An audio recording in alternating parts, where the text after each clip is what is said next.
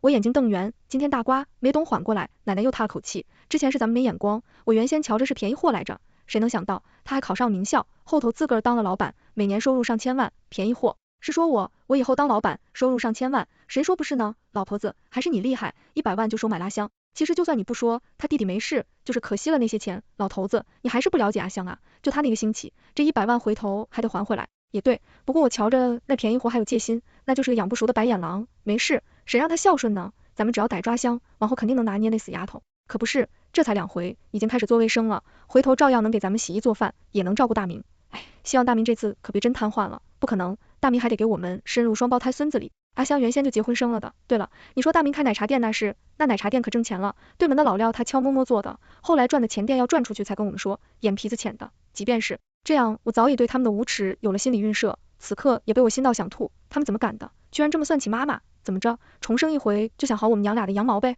想扒着我就算了，居然想哄妈妈回去当免费保姆不说，还想妈妈当生子机器，怎么不上天呢？不过很快我就缓了过来，有心归恶心，有用的信息还是得记录下来的，竟然是重生的，说不定能发现商机呢。等红薯全部卖完，收汤回家，我才把重点给妈妈说了，她都傻眼了，不可能吧？她想来良善，不想把人往坏处想，我索性把录音笔扔给她，妈妈一晚上都没睡，眼底一片青黑。见我醒来，她慌忙开口，声音都发抖，贝贝，咱们得尽快把钱还回去，这个钱不能拿，没得回头赖上你。我的亲娘嘞，难道没听到他们在算计你吗？都没先顾虑一下自己。我反驳，妈，你不说清楚他估计不会收的，除非你现在跟他们摊牌。妈妈闻言，立马缩了脖子，但很快她就咬牙，摊牌就摊牌。我无奈，妈，摊牌也没用，我是他们孙女，他们要真想扒上来，也很容易的。最主要，我很快要高考了，他们真要闹上门，影响我怎么办？妈妈闻言一下子慌乱了起来，啊，那该怎么办啊？妈，你不动声色就好，我趁机再放录音笔，收集有用的信息，回头再想办法顺理成章的切断联系。这是咱不着急，至少熬过我高考完，等考完，我去外地上大学，你也一起，就能远离他们。慢慢缓缓点了点头，行，那我听对给你的。不过这100万妈拿着都觉得烫手，被卡放在我这儿，说定后，妈妈才总算松了口气。那2天我没闲着，请人把奶奶给我们100万事透露了出去，尤其找回我那几个姑姑，还有刘菲菲相熟的人透露。不出3天，那边就闹翻了天。徐阿姨打来电话，贝贝呀，你姑姑丈都回家了，吵起来了，说什么你奶奶给了你100万，真的假的呀？真的呀，不过我妈说的离婚了，钱要还给奶奶，她不收，回头我们再送过去。徐阿姨感慨，那还是你妈妈人好，你是不知道，他们争着吵着都要100万呢。哎，你奶奶拆迁虽说分了好多钱，但哪里经得住，一人100万啊！以后妈也来了，打起架了，我的天，见血了见血了。妈妈接到电话，和我匆匆赶到医院时，奶奶也和我那便宜爸都浑身是伤。我故作惊讶，这是怎么了？谁打的你们？爸爸眼神躲闪，爷爷生的闷气，奶奶气鼓鼓说着，还能是谁？那狐狸已经简直翻了天了，我的钱我爱给谁就给谁，关他什么事？说着，他恶狠狠看向爸爸。大明，离婚，现在就离。爸爸乐了的，五只脑壳回了去。我不，你这是要气死我呀！奶奶一阵捶床，又一阵捂胸，最终还是爷爷咬了咬牙，离婚。小辉根本不是你的孩子，那样的女人你留着，是想把我们都气死。爸爸错愕，许久才缓过来。神什么？爷爷没好气，你要不信，去做亲子鉴定。奶奶此刻也从惊讶中缓过来，可惜爷爷说都说了，如今覆水难收，只得小声劝着，大明啊，你别激动啊，女人吗？这个不乖，咱们就换，你喜欢漂亮的，咱有钱，能随便找。话说也好，一半他就卡住了，神情极为尴尬的看着我和妈妈，妈妈神情更不自然，之前录音他也听了，自然知道爷爷奶奶现在殷勤讨好我们，不仅仅是看着我以后的前途，也想着他能在家里洗衣做饭，最关键的是他能生双胞胎儿子。也就是说，按常理，爷爷奶奶有心想让爸妈复婚的，可现在奶奶又是这个说法，可见是有别的打算。我向来以最大的恶意来揣测这家人。妈，我口渴了，你能帮我买瓶水吗？妈妈忙不得的点头，快速离开，我这才上前。爸，你还是听我盐奶的吧，刚才我听那话是阿姨打的盐奶，这么不孝顺的人，就算漂亮也没用，更何况弟弟，要不您还是去做亲子鉴定。爸爸狠狠瞪了我一眼，我们大人说话哪有你插嘴的份，滚开！我立马委屈看着奶奶，奶奶，你看爸爸。奶奶拉着我的手拍了拍，贝贝不怕呀，奶奶替你打他。他做事拍了爸爸后背2下，这才哄着我道，贝贝呀，奶奶以前错了，把那丧良心的小畜生当成了宝，还亏待你。奶奶以后只对你好，咱家的钱都留给你呀，别生气。妈，钱都是我的。爸爸粗着脖子强调。奶奶瞪他，你只有贝贝一个女儿，你都不就是贝贝的？我心底满是冷笑，这话鬼才信。妈妈再回来时，爸爸已经走了，说是要拉着儿子去做亲子鉴定。盐奶坚壮脸上总算有了笑容，俩人并不避讳着我，盘算着离婚后起送的狐狸精，让他把这几年他们花在孙子上钱全赔回来。转头瞧见我，又拉着我道，贝贝呀，回头赔的钱奶奶全给你呀，只要你敢给，我就敢拿。我挤出笑容点了点头，然后顾着殷勤的送他们回家。等出小区，我叮嘱妈妈，妈，这阵子他们要打你电话，你就说要去照顾舅舅，脱不开身，实在不行我过来就行。不行，贝贝，你一个人来我怎么放心？妈，我都是7岁了，再说你现在跟他们处觉得哪儿不自在？妈妈不吱声。妈，回头我过去就背着书包，找个借口做作业，他们也不好说什么，你说是吧？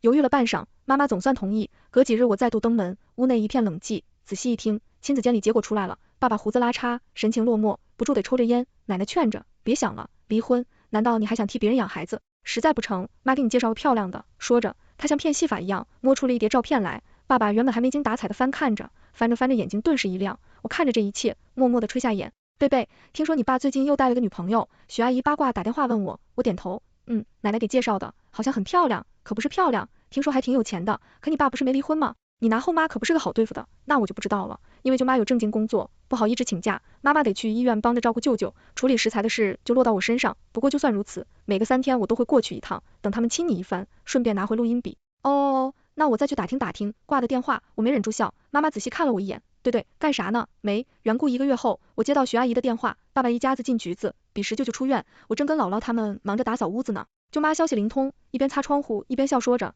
早听说狐狸君柿子大开口，想出300万，没想到为了钱居然带着人上门打砸，他脸怎么那么大？当初他怀着别人的孩子就敢逼你离婚，现在被揭穿了，居然还这么嚣张跋扈。舅舅没好气，舅舅会欺负老实人呗，因为做了手术和方化疗，舅舅这阵子脸色惨白的厉害，不过精神头依旧不错。我们打扫时，他能帮忙扫个地，妈妈和我并不担心，因为录音里爷奶都说了，舅舅会没事。不过就算是做样子，我们也得去接人。到警局时，就听到奶奶的大嗓门，放你的狗屁！你结婚后上过1天的班，还是大明上过1天的班？你们都是花了我的钱，还敢上门敲诈？对，警察同志，这狐狸精就是想要敲诈，你都敢出轨，给我家大明戴绿帽了。我家大明交女朋友咋地了？又没住一起。我跟你个穷鬼说吧，这事我可问过律师了，人律师说没住一起就不是重婚，你死了这条心吧。实话跟你说了吧，别说这300万你痴心妄想，这3年你花我多少钱我都记着呢，已经起诉了，过几个月就开庭，你等着掏钱吧。一个死老婆子，你说什么？你再说一遍，咋地？我还怕你呀？有本事揍我呀！看着刘菲菲怒极扑了上去，对着奶奶一阵抓闹，我忙上前劝架，趁机在2人身上下手，抓一下脸，拧一下肉，扯一下头发，看着2人痛苦扭曲的神色，为真畅爽。可惜这毕竟是在警局，他们的互殴很快被警察数数分开，吵什么吵？知道这是什么地方吗？再继续每个人关了10来天。奶奶缩缩脖子，不敢闹了。刘菲菲却依旧瞪了一双红眼，视线落在我和妈妈身上时，她更是恨得牙痒痒。妈妈挡在我身前，严奶毕竟是受害者，很快就可以走了。刘菲菲跟她喊的人却被留了下来。回去的路上，便宜把周大明一阵唏嘘，没想到这臭樊羊这么凶，早知道当初就不招惹他了，懒得轻哼，你知道就好，当初真是眼瞎。你再瞧瞧阿香，人贤惠又能干。便宜吧没反驳，只对我们讪笑了2下。妈妈帮着收拾他们残破的家，顺道照惯例给煮了一大桌子菜。我拉着爷爷奶奶解释，舅妈得上班，工作日没法照顾舅舅。姥姥不识字，说是在医院照顾舅舅，其实连买饭都不知道去哪儿买。妈妈最近一阵子又要摆摊，又要去医院，整个人都瘦了10来斤了。不过就算这样，她摆摊的时候还一直打听哪里有土鸡，还惦记着奶奶你这头伤的伤呢。这话说奶奶一阵感动，贝贝啊，还是你跟你妈妈好啊，感动就多拿点钱，嘴上说说有什么用？算了，没钱也没事，互动住你们就好。吃过饭，我们照例回了家。不过在录音笔里，我听到了他们的辛算计，还真是瞌睡送来的枕痛。大明啊，妈最近去打听了一下，这个许家有2个工厂3栋别墅，听说外地还有很多套房呢，这身家至少几亿，你得抓紧啊。放心吧妈，他现在对我吃的死死的，还不稳。还有他爸妈呢，最好是让他先还上，他爸妈才会答应他跟你结婚。回头等他爸妈死了，那么多家产就都是传的了。大明啊，拉仔细想了想，你还得跟阿香联系上，她可是能生双胞胎儿子的，她都跟你离婚了，就算还上生下来，你找借口不复婚就行，到时候代表男人不住，咱用孩子也能摔住他。可妈，那臭姑娘又老又丑，什么丑？阿祥只是没打扮，行吧，那我努力。妈妈听到这些录音，气得眼睛通红，他们怎么敢的？妈，他们本来就这种人，咱不为这种人生气啊。回头那老登真要来找你，你还是敷衍就行，一切等我高考完。妈知道，舅舅的化疗效果不错，精神头越发好了。妈妈照例晚上卖烤红薯，因为天气日渐暖和，赚的钱也降了些，但也比打工强。至于便宜爸那边，进展似乎十分顺利，香泡泡许梅成功怀孕了。不过因为她家庭条件好，她爸妈看不上我的便宜爸，想让他们展示点诚意。什么诚意啊？自然是花钱了。抠门的奶奶在给便宜爸花钱上向来大方，3个月内就陆续给了300万出去。当初拆迁分了1000万左右，这钱算是大出血了。不过之前给便宜爸开的奶茶店现在红红火火，严奶并不担心，反而整日乐呵呵的。4月便宜爸和刘菲菲突然顺利离婚，同时起诉刘菲菲的案子撤回，我猜测应该是演来想着早点把许妹娶回家，跟刘菲菲谈判的。一听录音，果然如此。不仅如此，据说许梅怀的也是个金孙，爷爷奶奶都乐呵呵的。接下来的2个月，他们都在紧锣密鼓的张罗之婚礼，我以学业为由几乎没过去。慢慢的，妈妈去了一趟，回来悄悄跟我说，便宜爸的婚礼定在6月底，挺好。正好那时候志愿都填完了，北理一直是我的目标，高考成绩出来后，分数足够，李师爷奶已经跟许梅的父母见过面，参观了他们家的大工厂和大别墅，已经沉浸在遐想以后的富裕生活里，对我没怎么关心。于是我跟妈妈拿到录取通知书后，跟姥姥舅舅吃了顿大餐后，直奔京都，顺便换到之前所有联系方式。京都大局不易，不过谁让我还赚了之前的100万呢？为了不留痕迹，这些钱我分批用 ATM 机取出来，再换银行存进我的卡里。这大半年录音比例提取的有用信息很多，我开始筹备工作室。我妈妈也没闲着，绕着学校周边好久，发现小吃街后，拉着我开始研究鸡蛋饼。只是没等鸡蛋饼小摊出炉，我们就接到老家舅妈打来的电话，姐，你前夫婚礼泡汤了。妈妈惊讶，怎么会？出什么事了？听说他老婆是骗子，父母都是故意演人，别墅是租的，厂子请员工带进去演的。好家伙，现在你前夫他们都报警了，听说他们很能挣钱的奶茶店都转给那女的，那女的转头就卖了，现在人都找不到。妈妈听了一阵失神，许久，这才眨眨眼啊，那钱追得回来不？谁知道呢？最好是追不回来，他们一家子穷困了倒，这就是报应。舅妈显然心情不错，转头就跟妈妈聊起了舅舅来，妈带着去乡下住，又胖了，不过气色挺好。姐你在那边怎么样？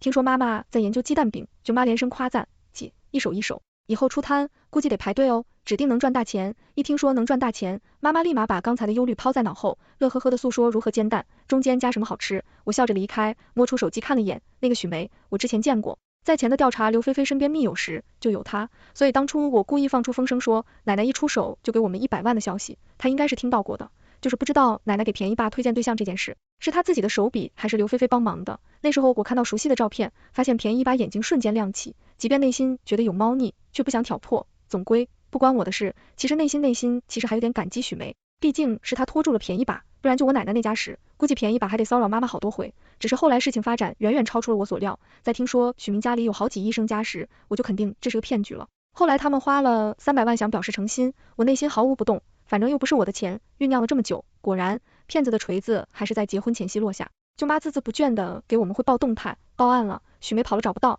钱都转移了，奶奶去奶茶店闹，被抓警局了，爷爷奶奶找不到我们，来打听我报了哪个大学，被舅妈轰出去了。他们接到催债信息，才知道房子被抵押了，不止便宜爸住的那一套，爷爷奶奶的那套也被抵押了。据说是便宜爸为了进一步套牢许梅，展现财力，抵押出去借钱买了个空壳公司。不出预料，便宜爸被爷奶的爆炸精灵医院不够，都火崩乱跳着呢。我悄悄拱了一把火，听说许梅是刘菲菲闺蜜，爷爷奶奶的便宜爸立马怀疑，这都是刘菲菲为了骗他们的钱设下的局，瞬间怒火上涌，冲去刘菲菲老家。可惜在乡下，刘菲菲村里人强势，刘菲菲见状还出言嘲讽了便宜爸2句。便宜爸一上头，想了村里人拿着的掉头，对着刘菲菲的脑壳就跑了下去。工作室初见成效时，快开学了，我给高中班主任打了个电话，听他说爷爷奶奶来学校找了他好几回，打听我去了哪个大学，他都说不知道。贝贝，你放心好了，老师最讨厌重男轻女的老人了，死也不会告诉他们的。学校里的老师我也都打好招呼了。